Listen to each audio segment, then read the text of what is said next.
पैनी नजर।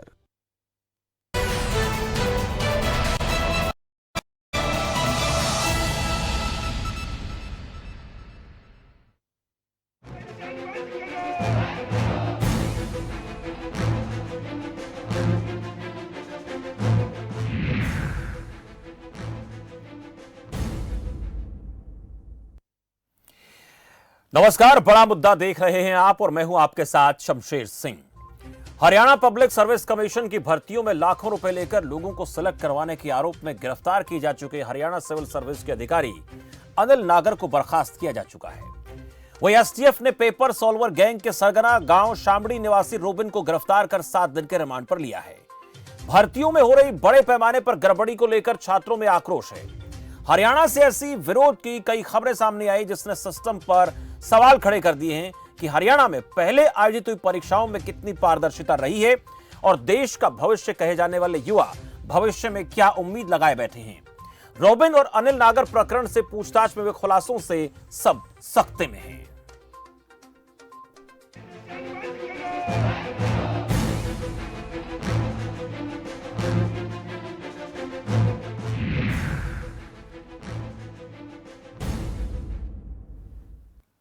सिस्टम सवालों के घेरे में है और यह सवाल देश का युवा उठा रहा है। उनका यह आरोप है कि पेपर लीक का एक बड़ा सरगना है। नागर जैसे अधिकारी और रोबिन जैसे लोग पेपर लीक करवाते हैं और बड़े नेटवर्क के तहत हजारों लोगों को नौकरी लगवाते हैं। वह सरकारी नौकरियों में पेपर लीक होना सरकार की विफलता है। हरियाणा के सीएम की बिना पर्ची और खर्ची की एक अच्छी छवि कायम हुई थी, लेकिन लगातार पेपर लीक होने से सरकार की छवि पर भी कहीं ना कहीं सवालिया निशान खड़ा हो रहा है। आरोप यह भी लगाया गया कि ऐसे लोगों को राजनीतिक संरक्षण मिलता है जिसके चलते वो एक बड़ा नेटवर्क खड़ा करते हैं। इसी को लेकर आज सोनीपत समेत हरियाणा में कई जगहों पर युवाओं ने नौकरियों में हो रही धांधलेबाजी को लेकर प्रोटेस्ट किया और सरकार से ऐसे लोगों के खिलाफ कड़ी कार्रवाई की मांग की। बात अगर रोबिन की करें तो इस मास्टरमाइंड से पूछताछ में जो खुलासे हुए हैं वो हैरान करने वाले हैं।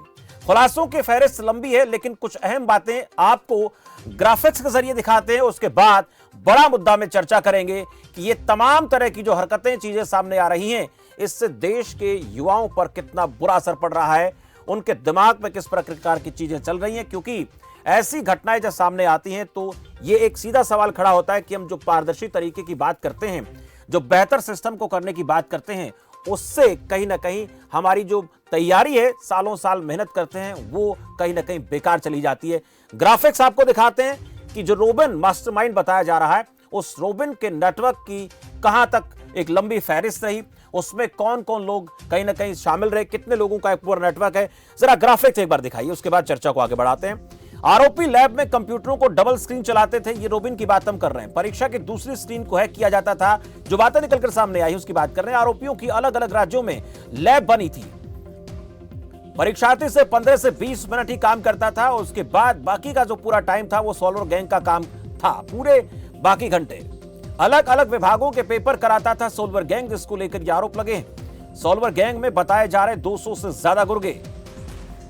आरोपी पर 1000 से ज्यादा नौकरी लगवाने का शक भी है, जिस रोबिन की बात हम कर रहे हैं। पद के हिसाब से 2 लाख से 10 लाख रुपए वसूलते थे। आरोपियों ने मोहाली की लैब को मास्टर लैब बनाया था, ऐसी भी खबरें हैं। आरोपियों ने 2013 में कई राज्यों में लैब स्थापित की, जिसके बाद से सारा नेटवर्क चल रहा है। रोबिन का राजनीतिक रसूख भी बताया जा रहा है। तमाम बातें जो आपके पास पहुंचनी जरूरी थी कि ऐसे कितने लोग और हैं जिन तक पहुंचना बेहद जरूरी है, और सरकार इस तरह के लोगों को बेनकाब करने के लिए किस स्तर पर काम कर रही है। शिक्षाविद इसको लेकर क्या कहते हैं और विपक्ष सरकार को लेकर इन तमाम मसलों को लेकर क्या कहता है, इस पर चर्चा करेंगे बड़ा मुद्दा में। मेहमानों का परिचय आपसे कराता हूं। मेरे साथ 3 खास मेहमान आज की चर्चा में हैं। रमन मलिक, प्रवक्ता भारतीय जनता पार्टी से। मलिक साहब, बहुत स्वागत है आपका। रमेश बामल, प्रवक्ता कांग्रेस पार्टी से मेरे साथ। बामल साहब, आपका भी बहुत बहुत स्वागत है। और परिमल कुमार, शिक्षाविद, आईसीएस कोचिंग सेंटर संचालक भी हैं, आपका भी बहुत बहुत स्वागत है। परिमल जी, आपके पास पहले आता हूं। ये 2 चीजें सामने आई, एक हम अनिल नागर की बात कर रहे हैं, दूसरा रोबिन की बात कर रहे हैं। और आज हमने देखा कि युवाओं की तरफ से विरोध प्रदर्शन किया गया, उसमें आप भी नजर आए। ये चीजें युवाओं के मनोबल को कितना तोड़ती हैं? सर, पहले जो पढ़ाई करते थे बच्चे, उसका 10% बच्चे भी नहीं पढ़ाई कर रहे हैं। अब मनोबल तोड़ने की कहानी ये है। सही का मुद्दा हुआ, हरियाणा पुलिस एसआई उसके अंदर छात्रों को लग रहा था कि गड़बड़ है। अब कोई उनके पास ठोस सबूत नहीं था, मेरे पास भी कोई ठोस सबूत नहीं था। मुख्यमंत्री को मैंने एक टीवी के कार्यक्रम में जाकर के कहा था कि सर इस एग्जाम को रिकंडक्ट करवाया जाना चाहिए, लेकिन सीएम साहब ने इसके ऊपर जो है ध्यान नहीं दिया। उसके आगे मैंने जो है सीएम साहब को कहा था कि जो ये नॉर्मलाइजेशन का प्रोसेस है, ये प्रोसेस सही नहीं है। इस नॉर्मलाइजेशन के प्रोसेस में सभी लोगों को सही रास्ता नहीं दिखाई दे रहा। किन बच्चों के नंबर कितने आए कितने नहीं आए ये क्लियर नहीं है, और कितने नंबर उनके बढ़े कितने घटे ये किसी को क्लियर नहीं है।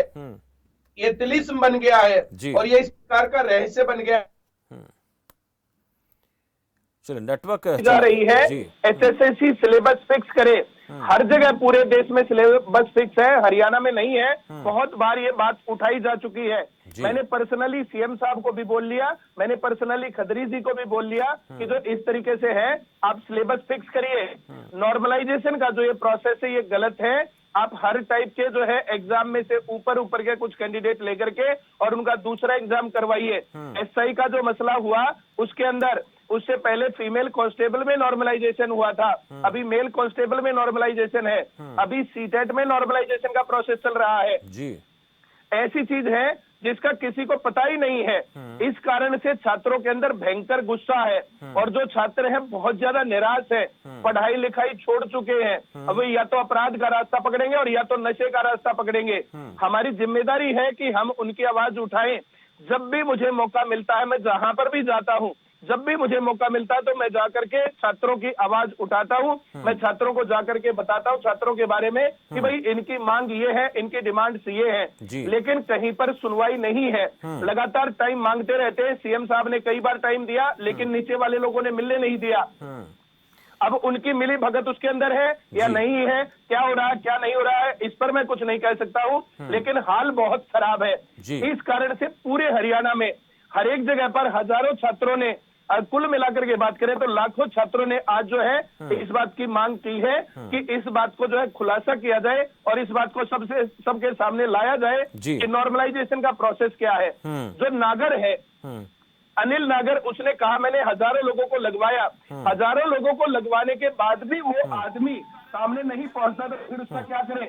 तीसरी बात, अभी जो है ये जो पकड़ा गया है रॉबिन, तो रॉबिन जो पकड़ा गया है तो रॉबिन के पकड़े जाने के बाद इसने भी कहा है हजारों लोग लगे हैं, तो इन सभी लोगों को सामने क्यों नहीं लाया जाता और जितने लोगों को लगवाया गया है उनको भी पकड़ के जेल में क्यों नहीं डाला जाता। जिन लोगों ने अपनी जमीन बेची या घर बेचा, जो भी किया, जैसे भी किया, या उनके बाप रिश्वत के पैसे कमाते थे या उनके पास काला धन था और उन्होंने रिश्वत के 10, 15, 20 लाख रुपए दे करके और ये खर्च करके अपनी नौकरी पक्की करी है, उनको भी पकड़ा जाना चाहिए। ये पूरी चेन है, पूरा गैंग है, इसके ऊपर काम होना चाहिए और लगातार हम इसकी मांग करते रहे हैं और जब तक ये मामला नहीं सुलटेगा तब तक ये मांग जारी रहेगी। जी साहब। परिमल जी आपके पास लौटूंगा मैं। मलिक साहब आपके पास आना चाहूंगा इस पूरे मामले को लेकर। रोबिन सरगना जिसकी हम बात कर रहे हैं या फिर अनिल नागर की हम बात कर लेते हैं, ये तो जाहिर सी बात है कि गड़बड़ियां तो हुई हैं और उन्हीं गड़बड़ियों के चलते सिस्टम पर भी सवाल खड़े उठते हैं। और सरकार जिस बिना पर्ची खर्ची को लेकर दावा करती थी कि यहाँ हम भर्तियों में कोई गड़बड़ी होने नहीं देंगे, लेकिन उसमें अधिकारी स्तर के लोग शामिल होते हैं तो सवाल उठते हैं। परमल जी ने भी कई बातें उठाई हैं, लेकिन मामला यहीं आकर टिक जाता तो अलग बात थी। अभी तो सिर्फ एक रोबिन का नाम सामने, पता नहीं कितने सारे रोबिन और हैं। शमशेर जी, ये एक वाज़ेह बात है कि हम लोगों ने किसी कंप्लेंट के माध्यम से नहीं बल्कि अपने आप अगर हमारे संज्ञान में आया तो इसके ऊपर कार्रवाई शुरू करी। जी, हमने किसी को भी ये मौका नहीं देंगे कि वो अपनी प्रभु सत्ता इस प्रकार से चलाए। अगर ये व्यवस्था परिवर्तन नहीं होती और इस सिस्टम में बसे हुए दीमक जो है वो बाहर नहीं निकलते तो हमारे आने का कोई फायदा नहीं है। जी, फिर तो पुरानी जो दीमक खा रही थी भारत को वो खाती रहे। जी, हमने ये बहुत क्लियर रखा है अपना टारगेट भी और अपने काम करने का तरीका भी। जहां कहीं भी जरा सी भी कहीं गलती का सामने आता है, कोई लाता है हमारे संज्ञान में या हमारे पास अपने आप आती है, उस व्यक्ति और उस व्यक्ति की एंड चेन तक उसको नहीं छोड़ा जाएगा। और आपने ये देखा है कि चाहे वो अनिल नागर हो, उनको सस्पेंड करना हो, या ये रॉबिन है इसको पकड़ने का था, कोई भी चीज किसी भी तरीके से लैक्सिटी नहीं होगी। जो गुनहगार होगा उसको कानून के दरवाजे, कानून के मंदिर में ले जाएंगे और वहां जो न्यायाधीश बैठे हैं वो उनका फैसला करेंगे।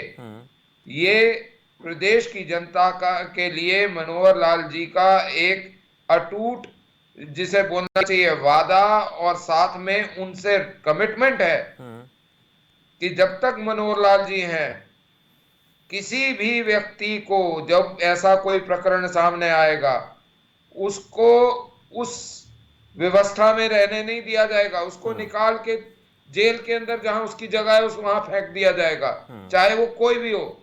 ये वो पुरानी सरकारें नहीं रहेंगी शमशेर, जहां पे किसी के चाचा है, भतीजा है, भांजा है, सिर्फ उनको HCS नौकरियां मिल रही हैं या नौकरियां कैंसिल होती जाती हैं, कोर्ट बोलता है ये गलत तरीका था, वो था ना, ये हम नहीं करने देंगे। लेकिन बिल्कुल नहीं करने देंगे। जहां सामने आएगा वहां मारेंगे उसको। मलिक साहब, एक अहम बात ये भी है कि ये नेटवर्क जो रॉबिन की बात मैं कर रहा हूं, ये तो काफी समय से अपना नेटवर्क चला रहा है। ये सरकार के उस ट्रांसपेरेंट सिस्टम से कैसे बच गया, ये बड़ा सवाल है इतने साल तक। और एक बात और कि कितने सारे लोगों को इसने फर्जी तरीके से भर्ती करा दिया होगा, अब उसका क्या होगा, ये बड़ा सवाल आपके पास लौटूंगा आपके पास। लेकिन एक सवाल बामल साहब से पूछ रहा हूं, मलिक साहब आपके पास आ रहा हूं, रमेश बामल जी, अब अगला सवाल मेरा आपसे है। बामल साहब, अगला सवाल मेरा आपसे है कि जिस रॉबिन की मैं बात कर रहा हूं, वो रॉबिन कोई आज तो फला फूला नहीं है, ये तो बहुत समय से ऐसा कर रहा है, और इसका तो हेड ऑफिस भी पंजाब के मोहाली में मिला है, ऐसी खबरें हैं। शमशेर जी, मैं हमारे जो मलिक साहब हैं, बड़ा सफाई से जवाब दिया। इन्होंने बड़ा लिपापोती करने की कोशिश की है, लेकिन मैं आपको स्पष्ट बता दूं, सफाई और लिपापोती मलिक साहब थोड़ा सा, मलिक साहब मैं बीच में, देखिए मैं टोकना नहीं चाहता किसी को, लेकिन बात पूरी होने दे तो बेहतर होगा, सभी एक दूसरे की। नहीं, बट सफाई और लीपापोती दोनों इकट्ठे नहीं हो सकते ना साहब। मैं पूछ लेता हूं, फिर आप बोलिए। सही, ठीक है मलिक साहब, आपको आग क्यों लगती है? पेशेंस रखा करो, थोड़ी सुनिए। बोलिए बोलिए, मैंने रोक दिया बामल साहब, आपने बहुत कुछ बोला, हमने सुना, हमने बोला आपकी बात में। ठीक है, बोलिए। हाँ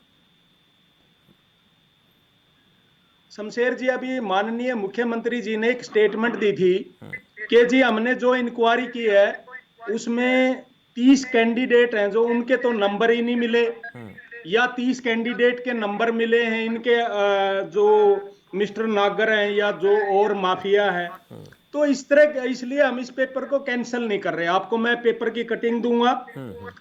तो जिस तरह की ये बात कर रहे हैं, मैं जसबीर के पास आता हूं। एक जसबीर सिंह की कंपनी थी जो HPSC के चेयरमैन के समय 2020 में इनके खिलाफ एलिगेशन लगे थे और आलोक वर्मा जी को कार्यभार दे दिया था।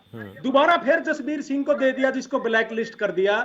एक ऐसा माफिया है कि जितनी भी भर्ती हुई है, जो खट्टर साहब ने एक नारा दिया था कि नो खर्ची नो पर्ची, जो वो एक झूठा साबित हुआ। और ये साबित हो गया कि सरकार शुरू से ही झूठ बोलती है, जुमलेबाजी करती है, बोल अंदर कुछ होता है। आज जो युवा है, जो परमल कुमार जी ने जो स्टेटमेंट दी है, मैं बिल्कुल सहमत हूं इनकी बात से। आज हर युवा वो कहता कि मैं मेहनत करूं, मैं अपनी तैयारी करूं, तो मेरे को मिलेगा क्या? क्योंकि वहां तो जो माफिया बैठा है वो 97%, 98% नंबर देते हैं उनको। एक बच्चा जो मेहनत करता है, जो मेरिट पे करता है, वो तो पहुंच ही नहीं पाता वहां पे। आप अटैची दिए, मैं आपको बताता हूं कि 2018 में कैश फॉर जॉब स्कैम हुआ था, उसकी तरह इसको भी दबाया जा रहा है। शमशेर जी, एक सिंपल बात करता हूं, क्या एक एम्प्लॉय, एक चेयरमैन की इतनी हिम्मत हो सकती है कि इतना बड़ा कांड कर दे और करोड़ों रुपए ले ले और उसके ऑफिस से रिकवरी हो जाए? इसका मतलब यह है कि ऊपर जो सफेद पोस्ट बैठे हैं उनकी उसको पूरी सह है। और मुख्यमंत्री जी ने भी लिपापोती करने की कोशिश की है। इन्होंने कहा कि ये तो बहुत शरीफ आदमी है, इससे कहीं कोई गलती होगी। बामल साहब, आपके पास आऊंगा, आपके पास आऊंगा तो पूछूंगा, मैं आऊंगा आपके पास, पूछूंगा जल्दी से, मैं पूछूंगा आपके पास, लौटूंगा तो मैं जानने की कोशिश करूंगा कि आज PTI टीचर्स, ड्राइंग टीचर कहां हैं, जिसको लेकर कांग्रेस पार्टी के दामन पर भी दाग लगे हैं, ये पूछूंगा आपसे मैं। लेकिन उससे पहले मैं परिमल जी आपसे जानना चाहूंगा, परिमल जी, दोनों ही पार्टियां दावा तो करती हैं कि हमने ट्रांसपेरेंसी लाने की कोशिश की है, एक दूसरे पर आरोप प्रत्यारोप का दौर चलता है, लेकिन इसमें जो पिसता है वो आज देश का युवा पिस रहा है। और 2013 से अगर रॉबिन जैसे लोग सक्रिय हैं तो ये तो एक रॉबिन है, ऐसे पता नहीं कितने रॉबिन हैं जो इस तरह के मामलों में संलिप्त होंगे। उनकी जांच पड़ताल होगी तो उन बेचारे युवाओं को झटका लगेगा जिन्होंने सालों साल आप जैसे लोगों के मार्गदर्शन में सीखने की कोशिश की और उनकी उम्र निकल गई और वो परीक्षा में बैठे जरूर पर कभी भर्ती नहीं हो पाए। ये दोनों ही सरकारें दावा करती हैं। अब 7 साल से बीजेपी की सरकार है और उससे पहले 10 साल हुड्डा सरकार रही। ये तमाम सवाल है जिनको लेकर, और अगर मैं इनेलो की सरकार की बात करूं तो वो तो कहीं ना कहीं उनके ऊपर आरोप लगे थे और उसको लेकर सजा काटनी पड़ी थी। युवाओं के साथ कितना बड़ा धोखा है, और अगर 2013 से भी जांच होगी तो कितने सारे लोगों को इसमें संलिप्त पाया जाएगा और उनकी जांच होगी तो कितने लोगों को झटका लगेगा। बड़ा सवाल आपसे परिमल जी। सर मैं 2000 में पढ़ाने लग गया था, 2000 से और आज 2021 में 22 साल हो गए लगातार। तब से आज तक सभी सरकारें बदली है, कम और ज्यादा हर हालत में ये मामला है। पिछली बार तो मनमोहन सरकार थी तो उस टाइम पर बिना खर्ची बिना पर्ची और बहुत कैंडिडेट जो है नौकरी लगे थे, लेकिन वे नौकरी लगे थे क्लर्क लेवल पर, वे लोग नौकरी लगे थे पुलिस के लेवल पर, ग्रुप डी लेवल पर, एचसीएस और इंस्पेक्टर के टाइम पर तो वहां भी गड़बड़ थी। अब जो हम बात करें तो अब कुछ परसेंट लोग ऐसे हैं 50 to 60% जो कि फेयर सिलेक्शन हुए हैं। लेकिन हम ये बात करें तो 20, 21, 22 साल में मैंने जो देखा है सभी सरकारों में कम और ज्यादा ये मामला रहता है और युवा लगातार पिसता चला जाता है। और हम लोगों ने आवाज उठाई है। 2014 में साहब नैनीताल जागरण था, नैनीताल जागरण के अंदर खबर छपी थी 2 करोड़ रुपए में बिका एसएससी का पेपर, और उसके नीचे जो था वो था पिछले साल 1 करोड़ थी कीमत। हम लोगों ने उसके खिलाफ तब भी प्रदर्शन किया था, 2014 की बात कर रहा हूं। और जब हम प्रदर्शन कर रहे थे तो कुछ लोगों ने उस प्रदर्शन में कुछ स्टाफ को ये बोला कि क्यों जो है ये कर रहे हो, तुम्हें अगर पेपर चाहिए तो हम तुम्हें भी दे देंगे। जितने ऑनलाइन एग्जाम हो रहे हैं सारे के सारे ऑनलाइन एग्जाम में कट ऑफ लिस्ट 99 और 100 पर जा रही है। ये कहानी हो रही है ना, ये बिना हैकिंग के और बिना इस जी बना है जैसे लोगों के गैंग चल रहे हैं। बहुत बड़ा मामला है ये। एक चीज मैं जानूंगा परिमल जी आपसे कि कितने लोग आप लोगों के पास तो ऐसी खबरें छात्र पहुंचाई देते हैं, लेकिन आप लोगों की आवाज को पता नहीं कितना सुना जाता है, लेकिन ये नेटवर्क कितना बड़ा आपके हिसाब से हो सकता है? पूरे देश में शाखाएं मिली है रोबिन की। सर ये जो ना सिर्फ उसकी बात नहीं है, जैसे एक रोबिन की बात नहीं है, होता वो भी जो लीक होता है, पीएमटी का एग्जाम होता है वो भी लीक होता है, एसएससी के पेपर हैक होते हैं, सारे के सारे बैंक के पेपर हैक होते हैं। अब जितनी भी ये चीजें होती हैं बड़े पैमाने पर, एयरफोर्स तक के पेपर हैक होते हैं। लोहारू से जो पीछे जो गैंग पकड़ा गया था, ये लोग पकड़े जाते हैं लेकिन उसके बाद उसके ऊपर मिट्टी डाल दी जाती है और वो मामला वही का वही दब जाता है। पिछले सरकार के दौरान में एसएससी के छात्रों ने दिल्ली में बहुत बड़ा प्रदर्शन किया था, 2.5-3 महीने चला था। सभी टीचर्स को धमकाया गया, हड़काया गया, वहां पर सब लोगों को जो है इस तरीके से जाकर के तंग किया गया और छात्रों को वहां पर टारगेट किया गया और छात्रों की सुने बिना वे लोग चले गए और आज भी वो सिस्टम वैसे का वैसा जारी है। सरकारें इसको ठीक करना नहीं चाहती। सीएम साहब को मैंने कई बार दिया है टाइम, कई बार जो है मैंने सजेशंस दिए हैं कि किस तरीके से सही हो सकता है, लेकिन उन्होंने पर्सनल टाइम और इसको सुधारने की दिशा में कोई कदम नहीं उठाया। आज तक हम जितने भी टीवी शो में या किसी प्रोग्राम में मिल गए, मैंने उनको बताया, मुझे जानते हैं भाई ने, बोलते बढ़िया है, सारी बातें सही है, लेकिन आज तक टाइम नहीं मिला। इतना बड़ा जो ये नेटवर्क चल रहा है, इतनी बड़ी जो गड़बड़ चल रही है, उनकी सीएम साहब के साथ जूम पर मीटिंग के फोटो वायरल हो रहे हैं। जो है बीजेपी के नेताओं के साथ जो है जो ये रॉबिन पकड़ा गया है, इसके फोटो वायरल हुए हैं। आप जो है ये सारी बातें देखिए। और मैं एक बात और उठाना चाहता हूँ इस मंच के माध्यम से, आपने मुझे बड़ा मौका दिया। जितने भी अपराधी है, शराब माफिया है, जितने भी जो है खनन माफिया है, जितने भी अपराधी लोग हैं, ये सभी के सभी किसी भी दफ्तर में बिना रोक टोक के आते हैं, जाते हैं, क्योंकि इनकी सेटलमेंट चलती है।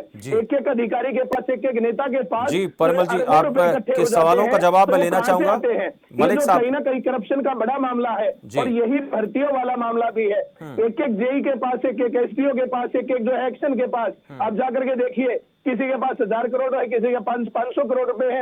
एक जो 30-40 हजार रुपए के 50,000 लाख रुपए की सैलरी लेने वाले आदमी के पास इतनी संपत्ति कहां से आ रही है? ये अहम सवाल है परिमल जी। मैं देखिए- मलिक साहब से जी। पूछूंगा इस मामले को लेकर। मलिक साहब, एक सवाल मैंने आपसे किया था कि 7 साल से रोबिन कहां था, और कुछ बातें और निकलकर सामने आई हैं।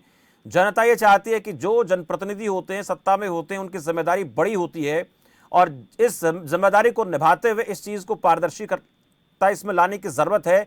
नहीं तो फिर युवाओं का एक भरोसा जो बनता है किसी भी सत्ता पर, किसी भी सिस्टम पर, वो उठते भी देर नहीं लगती है। परिमल जी, एक तो जो आपने अभी विषय उठाया है, मैं आपको अनुरोध करूंगा, ये जो नाम और लिस्ट आपके पास है ना, 1000 करोड़ 500 करोड़ और ये वाले, ये जरा मेरे को भिजवा दीजिए चैनल के माध्यम से। मैं स्वयं इसको लेकर मुख्यमंत्री जी के पास जाऊंगा, और उसके बाद जो भी किसी भी उपयुक्त कार्य अधिकारी होगा का वो। चेक कर लीजिए, किसी भी सर सुनो अधिकारी एक का। मिनट, परिमल जी शांति से सुनो ना भाई। देखिए, ऐसा नहीं है, आप बेशक बहुत अच्छे एक अध्यापक हैं, या एक सिस्टम आपने बनाया हुआ, बहुत अच्छी बात है, लेकिन कुछ ऐसे भी होंगे इस कोचिंग सेंटर वाले इंडस्ट्री के अंदर जिनकी इन लोगों से साठगांठ भी होगी। तो बिल्कुल है हर सर, एक बिल्कुल जगह है। हर एक जगह कहना कि कोई सिर्फ एक व्यक्ति पाक साफ होगा बाकी सब गलत होंगे, उसको वो एक अच्छा एक कोई सिस्टम नहीं है, ना ही वो अच्छा एक रुख दिखाता है। लेकिन मेरा कहना ये है यहाँ पे कि जो भी लोग हैं, इसकी तफ्तीश हो रही है, पकड़े जा रहे हैं। आज तक नहीं पकड़े गए थे तो पकड़े गए ना, सर ये आगे भी देखिए, पकड़े जाएंगे। बस 30 सेकंड मलिक साहब, एक मिनट में है। रोकूंगा आपको। मलिक जैसे पीछे जो है ना, जैसे बहुत बार पेपर लीक हुए हैं, बहुत लोग पकड़े गए हैं, लेकिन सजा आज तक किसी को नहीं हुई सर। सभी लोग जो है उस सर, तफ्तीश के सजा दौरान में देना छूट जाते हैं। सरकार का और ये काम छूटने नहीं के है। कारण इसीलिए जो परिमल मामला जी, गड़बड़ है, सर। आप एक शिक्षाविद हैं, आपको ये पता होना चाहिए, सरकार का काम नहीं है सजा देना। सजा देना न्यायपालिका का काम है। हमारा काम चार्जशीट मलिक बना साहब के छोटा देना सा है, वो कमेंट, हम मलिक दिया साहब है। छोटा सा कमेंट, 30 सेकंड आपके पास, मुझे उसके बाद बामल जी से लेना, 30 सेकंड उनके पास है, जल्दी से बोलिए मलिक और साहब। मैं क्या सिर्फ इतनी सी ये बात भरोसा आगे कैसे कायम होगा? बामल जी से भी और बाकियों से भी, हाँ। जब जो चौटाला साहब है वो तो अंदर चले गए और बाहर भी आ गए, लेकिन आप लोगों के समय पे अभी भी कोर्ट में केस चल रहे हैं, जो आपके पांव के अंगूठे हाथ के जगह लगे हुए आपने लोगों को अंदर भर्ती कराए थे, उनका क्या? जी, ये बार बार हर एक चीज के ऊपर सिर्फ एक उथली राजनीति मलिक करने साहब, के छोटा सा बजाय कमेंट, ठीक ये है। आपको प्रशंसा करनी बाबा जी, चाहिए उस मुख्यमंत्री की। बाबा जी, छोटा सा कमेंट आपका। रमेश बाबा जी, मैं रोकूंगा प्लीज, दोनों वक्त का मुझे ध्यान रखना है प्लीज। अंगूठे में रमेश बाबल जी, गड़बड़ तो बाबल साहब, छोटा सा कमेंट इसका भी तो आप जो है वो करिए, जैसे छोटा सा शमशेर कमेंट। जी, करोड़ों रुपए खर्च होते हैं सर एग्जाम लेने शमशेर जी, में, और जो फेस मैच नहीं हो रहे हैं, और शमशेर जी, जो साथ मैच नहीं हो रहे हैं, रहना चाहिए। उनके ऊपर भी आप रोक दिया ये जाना बताओ चाहिए। इतना परिमल बड़ा जी, स्कैम कौन जो सा भारतीय है, जनता आपके पार्टी कहने के के अनुसार सरकार में हुआ, सिर्फ आप कभी नहीं ठीक हुआ। चल रहे हैं। कांग्रेस के राज में कभी भी पैसे की बात नहीं आई। भाई क्या भतीजावाद बात के कर रहे हो? एलिगेशन जरूर लगे हैं, लेकिन पेपर लीक के और पैसे की बात कभी नहीं आई, करप्शन की, किसी एम्प्लॉय को नौकरी देने में। मलिक साहब गलत बोलते हैं, झूठ बोलते हैं कि कांग्रेस राज में ऐसा हुआ। नहीं, एक सिर्फ एलिगेशन राज्य में लगे कैसे नहीं हुआ? ठीक है, मुझे- लेकिन अटैची कांड कांग्रेस नहीं हुआ। राज्य में किस प्रकार से फेयर सिलेक्शन भारतीय था? जनता पार्टी उस ने दौर में तो बहुत सारी चीजों में तो पेपर ही नहीं होता था, जो भविष्य सिर्फ है पर्ची के उसके ऊपर साथ चलता खिलवाड़ था। किया और है। मेरे सामने चलिए, बात है, नेताओं ने मुझे आकर के रोकना मेरे पड़ेगा। सामने आप कहा दोनों है तीनों कि मेरे मेहमानों सामने का कहा बहुत है, शुक्रिया। दस्तावेज मलिक लगवा साहब दिए। आपका भी, बामल जी आपका भी, परिमल जी बहुत बहुत शुक्रिया। इस चर्चा में आप जुड़े, ऐसे मसलों पर चर्चा होना बेहद जरूरी है, क्योंकि ये देश के युवाओं से जुड़ा हुआ मसला है। जो युवा दिन रात 24 घंटे मेहनत करके तैयारी करते हैं, तो उन्हें पता लगता है कि जो पेपर हम देकर आए हैं उसमें हमने पूरी मेहनत से उसको सॉल्व करने की कोशिश की है, लेकिन उससे पहले कोई ऐसा व्यक्ति जो हैक करके पूरे सिस्टम को, कंप्यूटर को, उसमें 100% अंक ले आता है, और जिन्होंने एक दिन भी पढ़ाई ना की हो और जो 24 घंटे मेहनत करने वाले बच्चे हों वो फेल हो जाते हैं, और जो इसने 1 मिनट तक मेहनत ना की वो पास हो जाता है, उसका सिलेक्शन हो जाता है। तो कहीं ना कहीं उसके दिल को एक झटका लगता है। चाहे वो सेंटर की सरकार है, चाहे वो प्रदेश की सरकार है, या वो कहीं की भी सरकार है, उससे खबर फास्ट ये अपील करता है कि देश के युवाओं को निरुत्साहित होने से बचाने के लिए ऐसे लोगों को बेनकाब करो, ऐसे लोगों को पकड़ो, ऐसे लोगों के खिलाफ कार्रवाई करो।